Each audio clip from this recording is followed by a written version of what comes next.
Good afternoon. It's crazy to be here. I can tell you medical congresses are so boring. And this is not boring at all. So I'm a hematologist, I'm a doctor. I treat patients since 40 years now this year. And I can tell you that cancer kills. And it's my task to increase cure rate, or at least to extend life worth living as much as possible.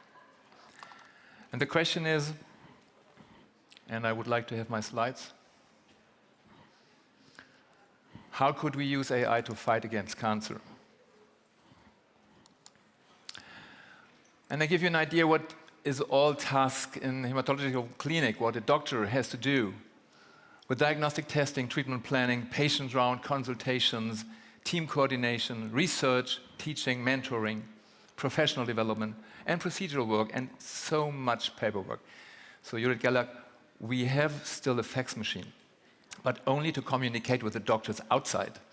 Within the lab, there is no paper since 18 years. Nothing at all digital, all data, everything. And I would like to give you some idea where AI could help, and this is the portfolio, how to diagnose leukemias, lymphomas, cancer at all.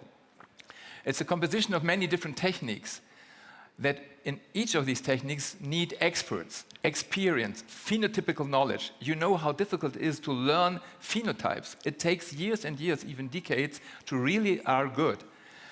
And I give you one example on morphology. This is a smear, a peripheral blood smear. It's quite easy to prepare, to stain. But the question is, what do we see? What are these cells? What do we name them? Is this leukemia or is this healthy? So we have this all with digital microscopes. That's quite easy to produce.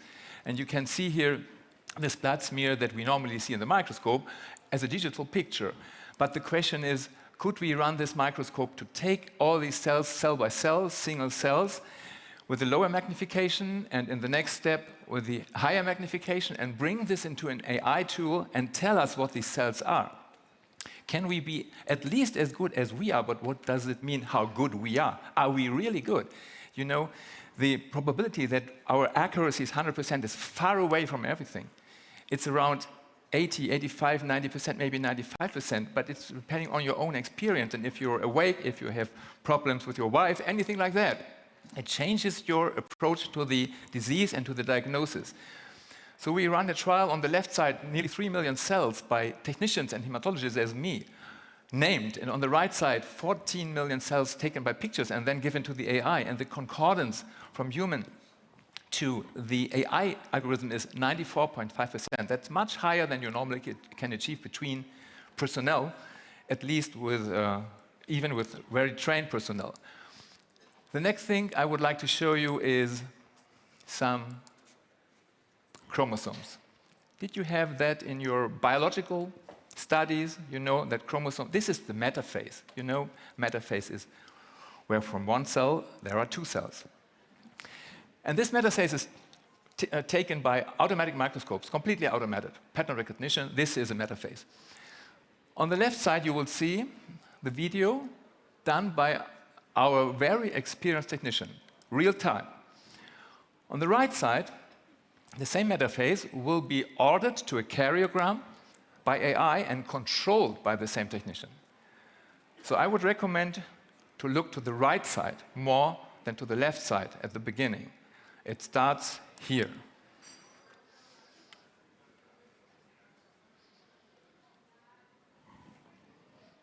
The right side is already ready. That was the AI, only the control. On the left side, she is still, by mouse click, putting the chromosome to the right place in the karyogram. I can stop that here. It will be, and she is very experienced, 41 seconds on the left side and only 12 seconds, including control on the right side. And it's much better than very unexperienced technicians. It starts where very experienced technicians are after 5 years. And therefore, we not only can bring down the time, but we can increase the quality. This is a sequencing machine, the newest generation. Someone knows how long one genome, the first genome, took to be sequenced? One genome, 12 years, 1,000 scientists, $3 billion. the Genome project. Now, this machine runs 30 genomes in parallel in one run in 48 hours. And each genome is not only read once, but 60 times. And put one after the other, and then you are quite accurate what you have sequenced. So it's 1,800 genomes in 48 hours for a price less than $1,000 per genome. This is where we are right now. We have all this in hand. You can buy this machine, $1.25 million. But anyhow, you could do it. And we can use now AI to take out this genomic data and give us the diagnosis. And here we see the diagnosis that this is an AML, a specific type of acute leukemia, is 96.6% only by AI algorithms and the genome, without any other method. You can put it in a huge cloud where all the other cases are, and the machine tells you, explained, why it comes to this solution, and also give you the final result, like the clock, chromosome 1, and then 22, X and Y, or XX, and then the fusion or whatever is wrong in this genome. That can be done now within 5 days, even in shorter time.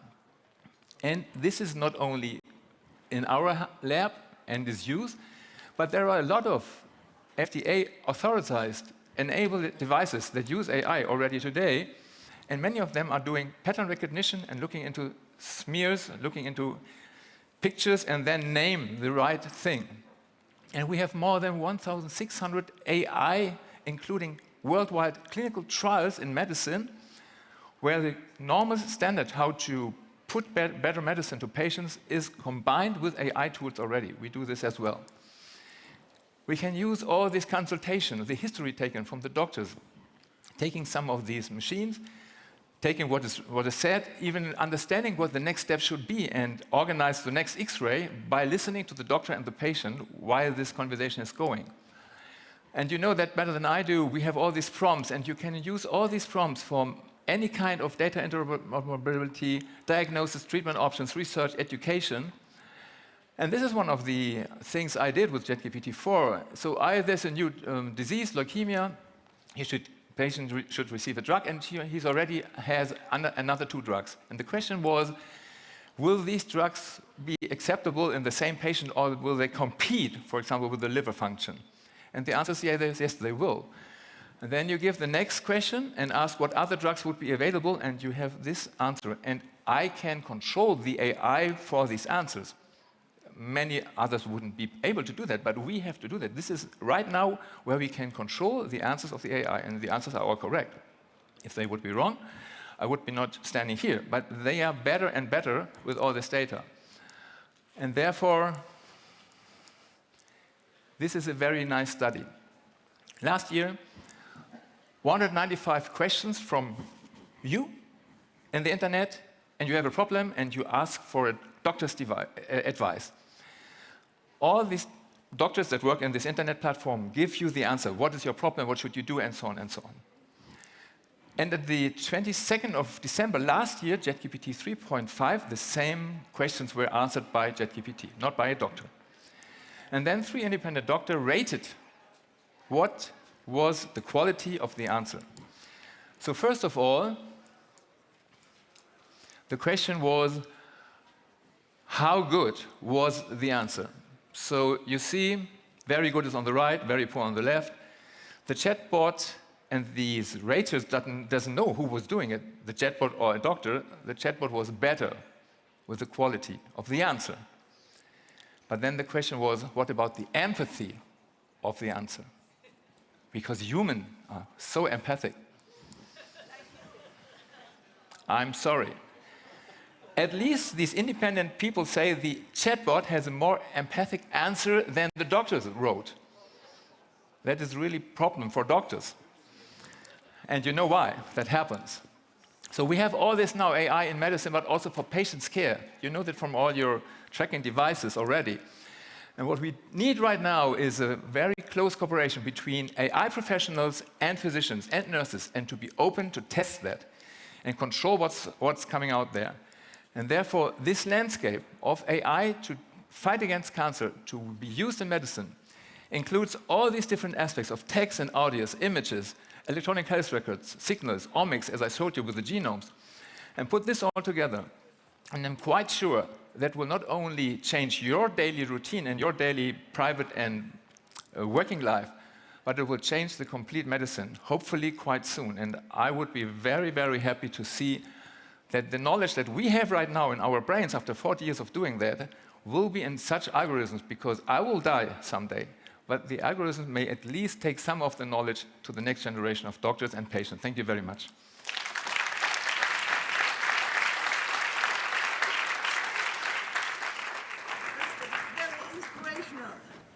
Very inspirational. Don't you think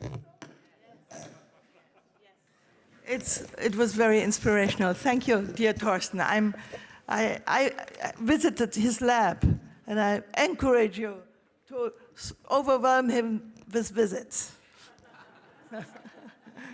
To dig a little deeper, I invited, I told you already, Sebastian Kuss. He's an investor with deep insights in healthcare and genetics. He's an investor in our friend's company, Brain Lab, and I asked Sebastian to give Torsten tough questions.